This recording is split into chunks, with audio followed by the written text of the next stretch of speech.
On the side of the political parties, I can tell you all political parties are prepared to partake in the election. And one of the key things we're doing is to ensure that elections is done free, fair, and proper. And we've consulted widely amongst the political parties that it's going to be very peaceful. However, politics is a contestation amongst people trying to sell their ideas to the citizenry and for the end goal of getting into corridors of power, assuming leadership. We find that in some cases it could be very, very volatile, and in some cases also very peaceful. What we're trying to see on two political parties now, we're saying is that we seem to be having some disagreements amongst internal stakeholders within that political party, and they're finding a way to resolve it. At a political party, as well as a leader of the political parties of the country, I've been reaching out. I've been talking to several of us to see how we can also make peace to reign. So we'll have an election that will not be encumbered, that will be fruitful, and that will be very free and fair. So the basic thing is that the political parties are ready and they are willing to do what they know how to do best, but this time peacefully and harmoniously. Now, regarding other stakeholders, specifically in INEC, it's going to be a different time for them, considering they're going to organize election in the context of COVID-19.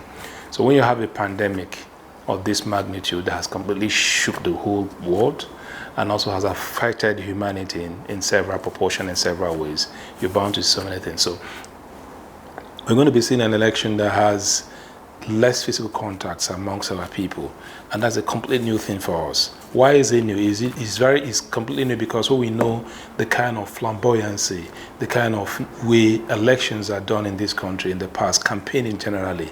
You understand that it's a different ballgame entirely, because INEC is going to deploy a lot of technology in this time around. And the essence of deploying that technology is to see how we'll have less human beings having contact with electoral materials, and also observing health protocols as well as social distances. But we need to ask ourselves, because we are essentially a social inclusive society. The African man, the Nigerian person, Nigerian society or culture is around people getting themselves unconnected. So it's a completely new setting for INEC, and so it's going to be a different thing entirely. But it's a good experiment. If we get it right this time, that will also enable us to see where we're going to deploy the technology in a much more efficient way. So it's a big lesson that we're going to pick from that, and also a challenge also for INEC to also do the same. It's also the same for the political parties.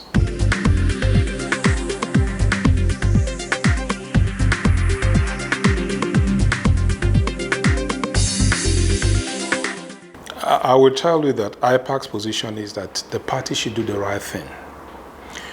We will not want to dabble into the internal affairs of the political parties.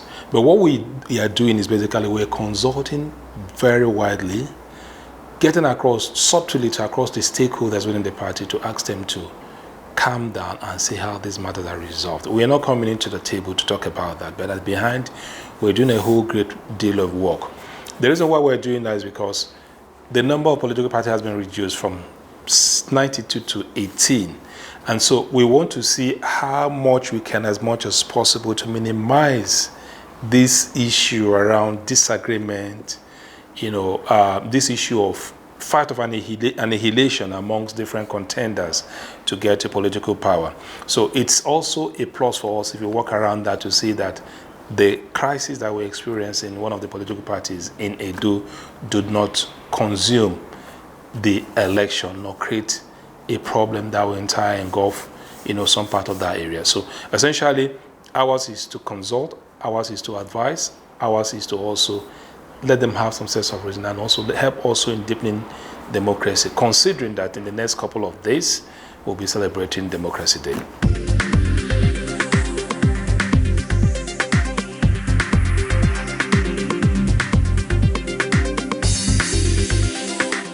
We've had these kind of experiences in the past.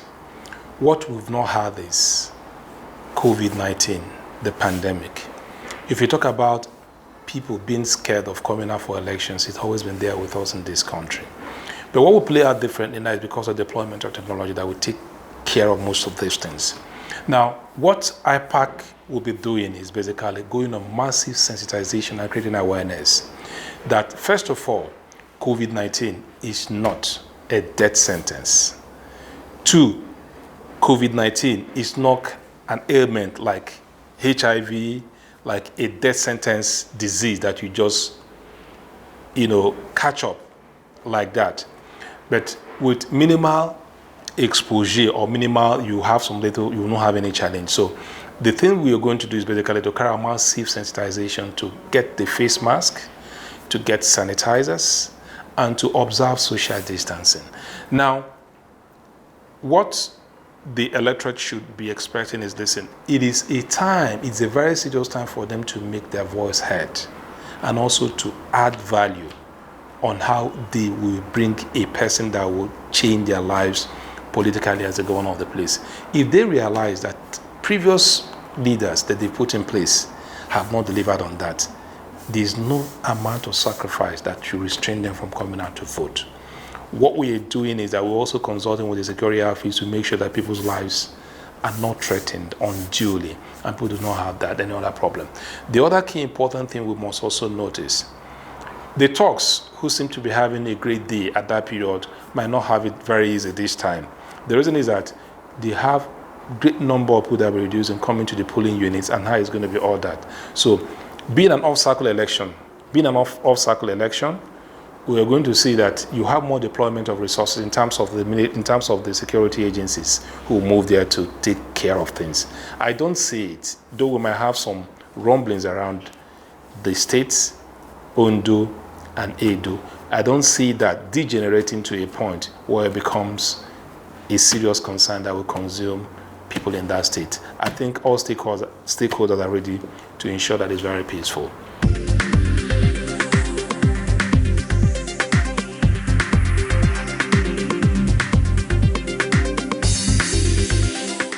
Democracy is one concept that's been misunderstood by a lot of people.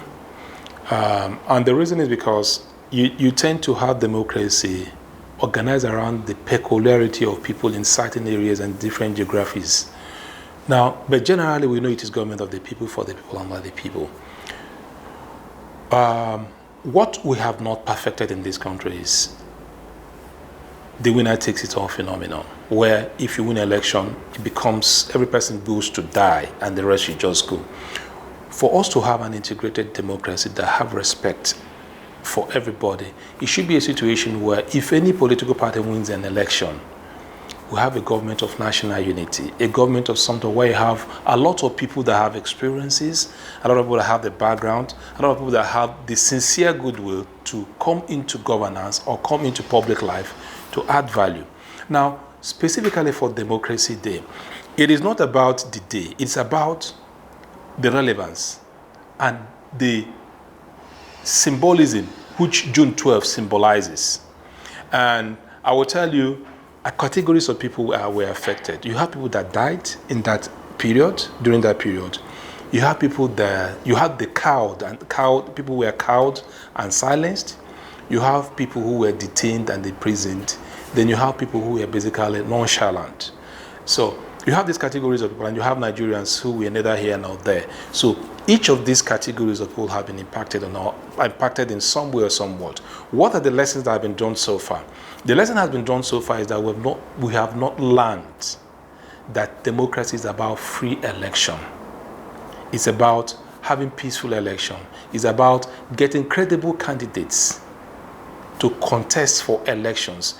It's about not having talks to carry ballot papers and ballot boxes. It's about people appreciating that election also has high value of life. It's about ensuring that everybody in this country has a value to our democracy. It is not about the person that the presidency, it's about you and I that is sitting here. What value have you added about democracy? For instance, in your house, where you have your siblings or where you stay with your parents, do democratic principles and tenets happen in that, occur in that such house? If your father is a tyrant, he becomes a family tyrant. He's not a Democrat. In the churches, where you have preachers or clergies, if they don't do things to the consensus of the people within the church. The person is a clergy tyrant and is not a Democrat. You come to the larger society, you don't allow people to ventilate their views or their grievances and all that. And you don't allow people to come out to add values the way they want to do it and all that. You're also a tyrant. So when we look at that, it is not basically calling because this person is sitting here, he's not a Democrat and he's not that and all that. So the point I'm making is this.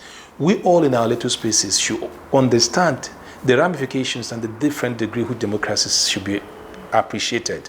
So in a whole lot, the lesson for us is to see that we as an individuals, as citizens of this country, should be more democratic. If the person is a Democrat, it will reflect in the larger society because what you have that you give out. For instance, you have a political party where the leaders will not want them to have credible primaries, competitive primaries. That leadership is not a Democrat. You have a situation where people who want to contest for elections, either during the primaries, are not given the opportunity to contest for that. That is not also democratic. So you don't look at it from the helicopter view. You also have to go down and look at it. So the lesson is this. Everybody has got to become a Democrat for us to have a democratic culture and a democratic system. If you are not a Democrat yourself as a person, you cannot have that. So Nigerians are not Democrats.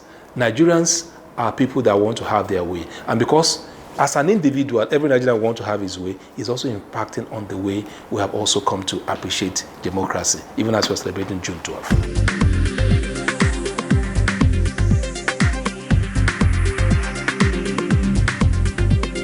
I don't have a political clairvoyancy to look at in the future. But what I can tell you is this. I can tell you that with the step that INEC has taken in recent period by deregistering the 74 political parties and leaving 18, that is a bold step. It's sending some signal that some sanity wants to be restored in the polity, on the political side, because that is where it is coming from. It is this set of people that will also determine the national cake or whatever goes to them. Now, using the national cake as a basis of appraising or defining democracy in our environment, it is very strong, and that's what we say. For us, democracy is what comes to us.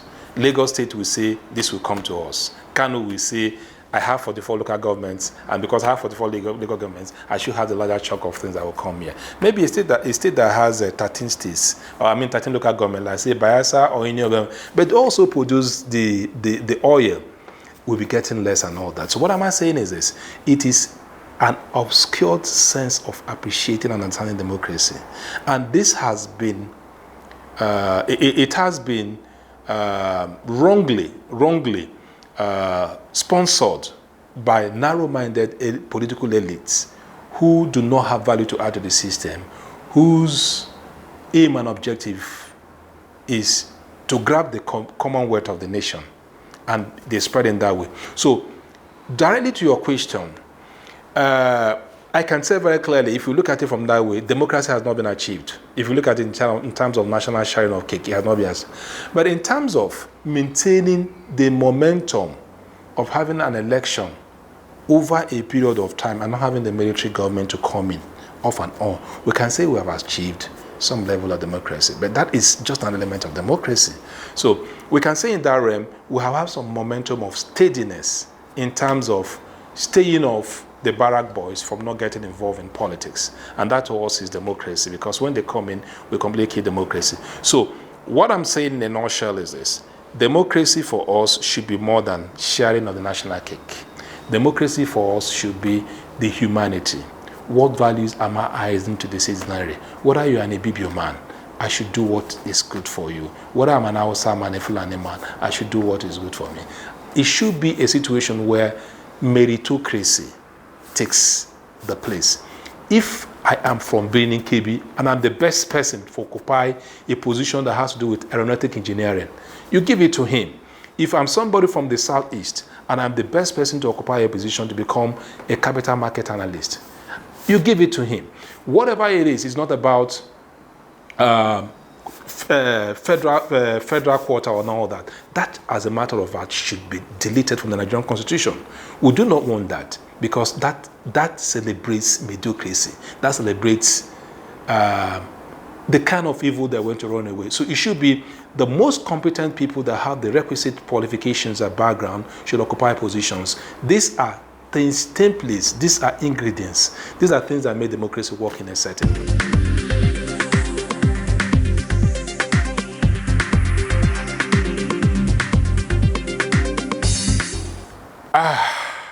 Well, we have the biological timing. Let me approach it from that angle. We have the biological timing, which you and I do not have anything to do with that. God has a way He has structured humanity and the life cycle of human beings. Now, can we say because you are old, you do not have value to add to the system? I do not agree to that.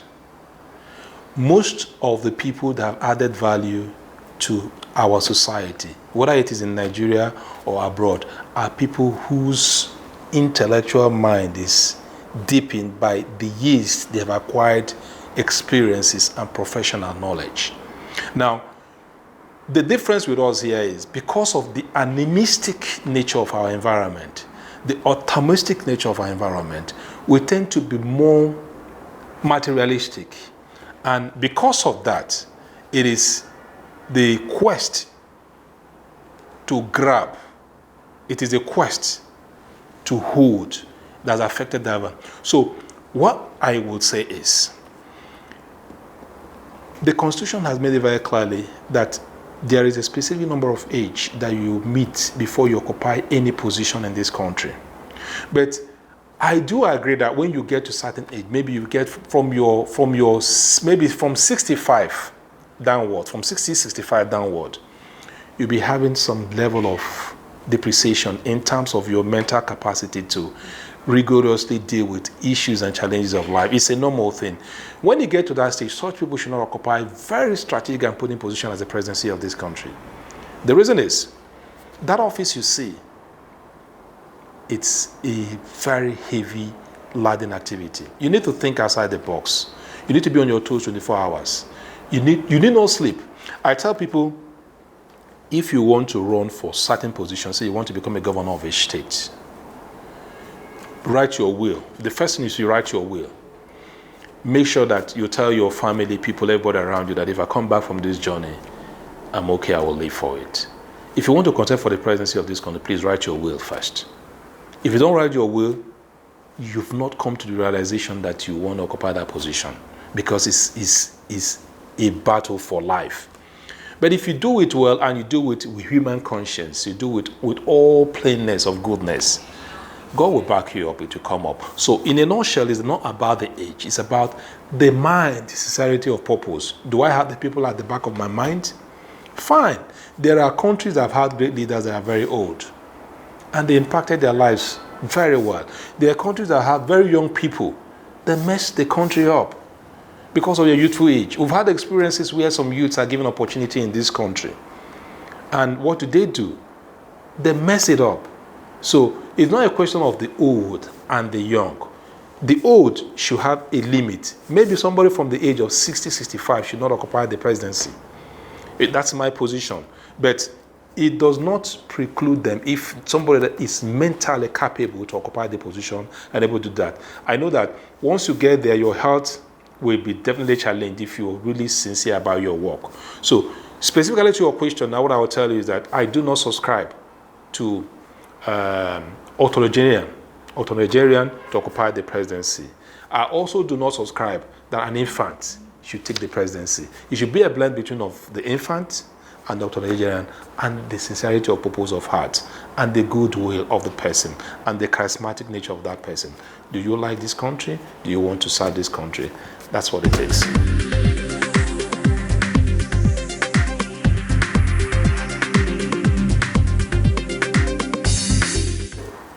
Yesterday, the court affirmed me as the chairman of the Interim Management Committee of the Inter-Party Advisory Council of Nigeria. It is a bold statement to Nigerians that things have changed.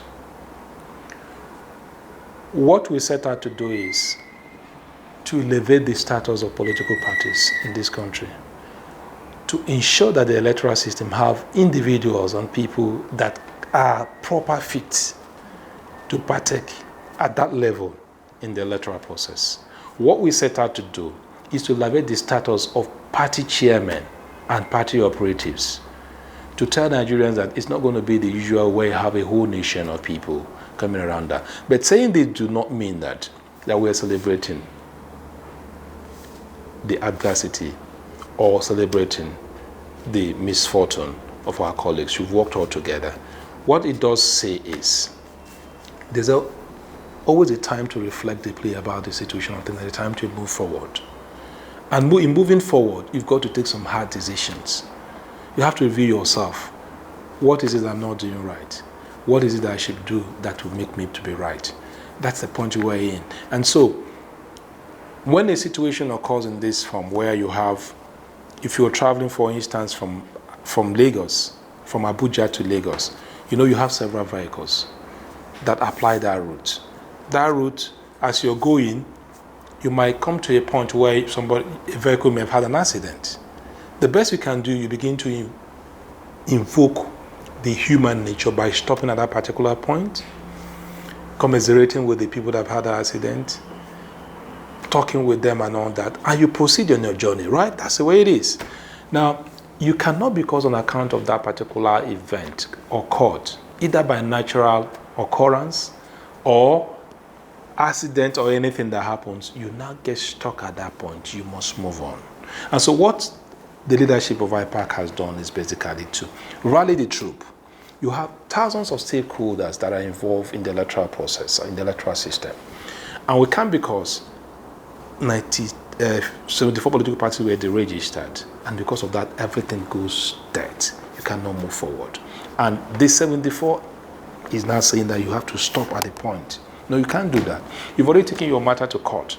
Now, allow the court to adjudicate on this matter. If they come back and give you a clean bill of health, of course, the electoral body will now reconsider their positions and say, come back. But as it stands now, what we need to do is that the ship must go on. It's also the same thing that happens when you're in the classroom. If you're 100 in a classroom, and by somehow few of you pass the examination, the test or what, it is your invigilator that will mark it. If your invigilator marks 18 to be correct and others fail the exam, will the others now come to hold you and say you are responsible for why they fail? Will others stop the gate from you going out because they failed the examination? No. They've got to repeat the class. Either repeat the class or you do not have the mental capacity to continue the fallout or exit. So these parallels that I've drawn will tell you exactly what we're doing. So as IPAC, we want Nigerian support.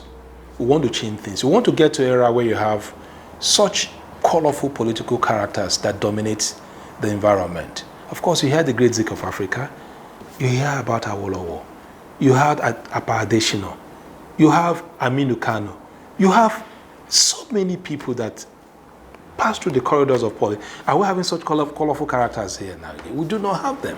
What we have is just infant-wearing, infant-wearing politicians walking around the whole place, learning the ropes. And at the end of the day, they miss their mark. So what we're setting out to do is to bring such glorious period. But with this now, we hope that things will be better and good for everybody. So we thank everybody for supporting IPAC, and it's time for us to move forward.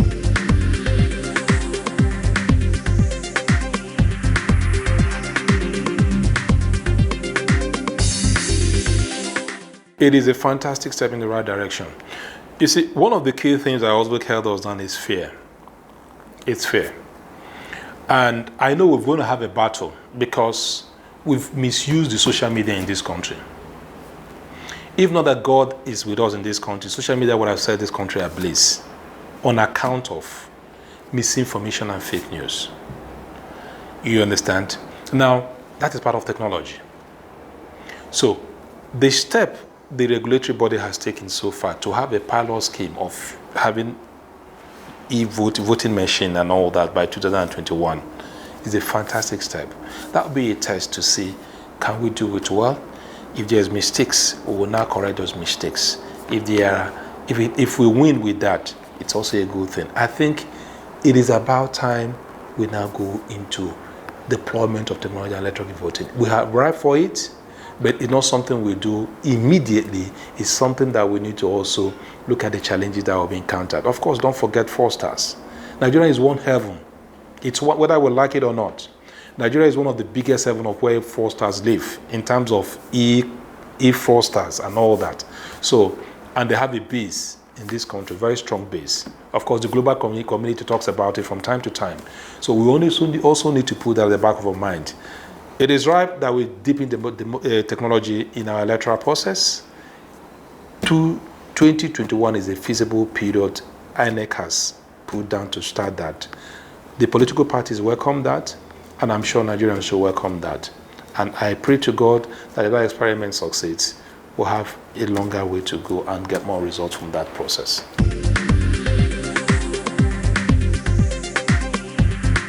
My final words is this. There's no country as beautiful as Nigeria. This is the greatest country on earth. There is no country that is as beautiful as Nigeria. This is a country where if you work hard, you earn the effort of you get reward for your effort. This is a country where nobody disturbs you if you do the right thing. This is a country where at the 11th minute, if God smiles on you, you become happy.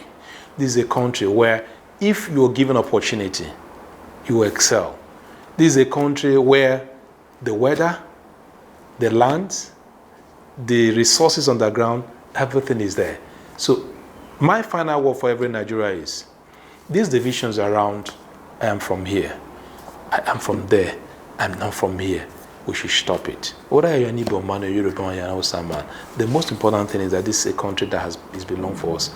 God brought Nigeria for a purpose. It is not by design. It's not by your design or mine. This country is architectured on the blueprint which God has put down. Then if we set out to dismember this blueprint, what we need to do is to sit down on a table, discuss, negotiate. Do we want to see be here? Fine. If you don't want to be here, we'll settle and everybody goes his way. But when you put innocent people, because at the end of the day, it is this Akara woman that is on the street that will be killed. You that have your passport in your pocket will find one way and run away. You either a citizen abroad or somewhere. You have the ability, just take off. So the point is this, let them stop all this rubbish. We have to sit down. If we want to dismember this country, it's something we need to sit down, negotiate and discuss. You go your separate ways.